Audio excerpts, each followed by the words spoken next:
Arizona, homeowner's best friend.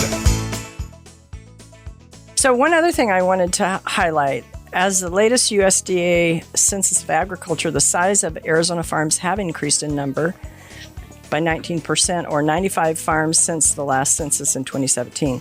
So that means that consolidation is taking place.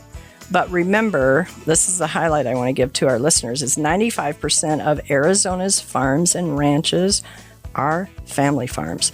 So even that large family farm down the road may have added more acres to be sustainable and profitable, but it's still a family farm. And I think we forget this. I reference oftentimes the Hickman family farms because that's a big farm, but it's a family farm. So I want the perspective of both of you. Stephen, you might start, and then Trevor, any thoughts to what I just brought out?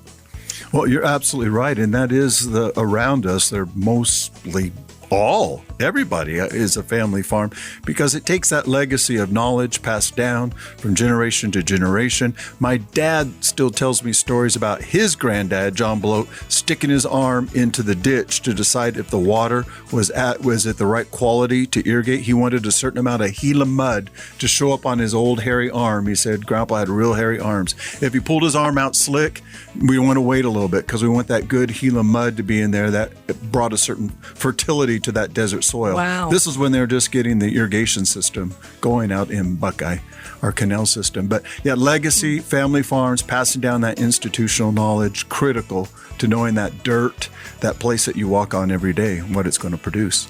Trevor, what do you think? I agree 100%. Yeah. Unfortunately, for a lot of these farms to get bigger in size, commodities aren't known for making a lot of money. So something has to be sold somewhere, and then someone is generally bought out. And as Phoenix grows, these farmers, dairy farms that are on the outskirts of the city, they sell 200 acres, then they go buy out 2 or 3 other farmers, and they go from a 200-acre farm to a 2,000, 3,000-acre farm. So on one hand, you're losing, but then the farmer that they got bigger, he purchased the family farm from someone else. It also makes me ask you guys the question, how have you been able to sustain when there's so much growth surrounding you guys? Flood zone. Floods. Oh, sure. I joke saying that. The Maricopa County Flood Control District has put an overlay on parts of our farm. We're on the Gila River, the edge of it. That's why great-grandpa settled there. People ask me, why down there, Steve? Because there was water. In the 1880s when he went there, there was water all the time. Grandpa Bloat told me that the smallest he ever saw in the hottest, driest summer after a dry winter, it got down to like what he called a small ditch that a man could still jump across. You could easily jump across on a horse, but there was always water. And they were cattle ranchers when they first came, and that was the key. But now we have this floodplain overlay because the Gila River is filled up with the salt cedars, and a lot of us have heard that sad story. And so they're saying if we should have a flood down the river, that it would back out further than it had and cover ground, even maybe just to a foot, 18 inches.